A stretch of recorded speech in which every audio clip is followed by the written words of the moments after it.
সোমবার সকাল ৬টা নাগাদ বারাসাত দক্ষিণপাড়া রোড শীতলতলা মন্দির সংলগ্ন এলাকায় মুখার্জি পরিবারে আয়কর হানা।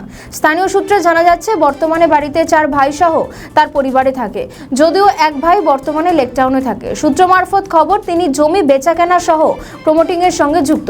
সেই সূত্র ধরেই আয়কর হানা নাকি অন্য কোনো কারণ তা এখনো স্পষ্ট নয়। আমি সকালে বাড়িতে বিছানায় শুয়েছিলাম, একটা ফোন এলো যে মুকুলবাবু আপনাদের ওয়ার্ডে একটা কেন্দ্রীয় সংস্থা এই একটা বাড়িতে এসছে।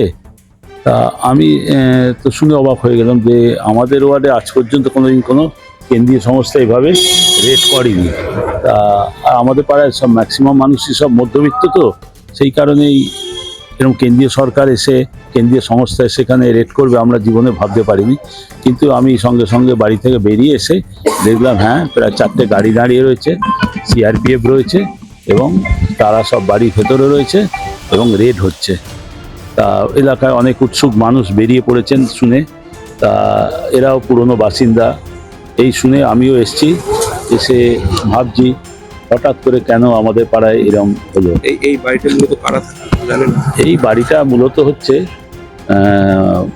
মুক্তি মুখার্জির বাড়ি ছিল এবং এনারা এখানকার স্থায়ী বাসিন্দাও। এদের 4 ছেলে আছে, গৌতম মুখার্জি, শ্যামল মুখার্জি, আশিস মুখার্জি, জয়ন্ত মুখার্জি।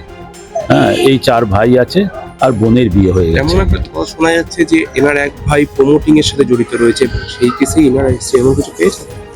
সেটা ও ভাই আগে টুকটাক জমি কেনা বেচা করতো, হ্যাঁ, কিন্তু এখন এখানে থাকে না, ও কলকাতায় চলে গেছে। তাই ওর ব্যাপারে বিস্তারিত আমার জানা নেই। তার নাম গৌতম মুখার্জি। আর এখানে যে 3 ভাই থাকে তাদের মধ্যে কোনো কেউ প্রভাব? না না না, তার মধ্যে কেউই প্রভাবশালী নয়। একজন একটা সামান্য প্রাইভেট স্কুলে চাকরি করে, আর এক ভাই একটা সংস্থায় কাজ করতে রিটায়ার হয়ে গেছে।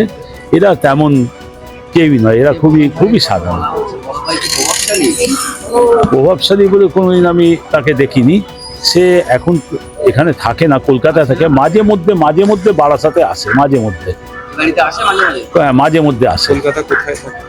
কলকাতার মানে ওই লেকটাউন অঞ্চলেই থাকে বলে শুনেছি। আপনার নামটা? আমার নাম মুকুল চ্যাটার্জি, দক্ষিণপাড়া। আমাদের ভিডিও ভালো লাগলে লাইক ও শেয়ার করুন, কমেন্ট সেকশনে আপনাদের মতামত জানান। আরও ভিডিও পেতে আমাদের চ্যানেলটিকে সাবস্ক্রাইব করুন এবং প্রতি মুহূর্তে খবরের আপডেট পেতে প্রেস করুন বেল আইকন।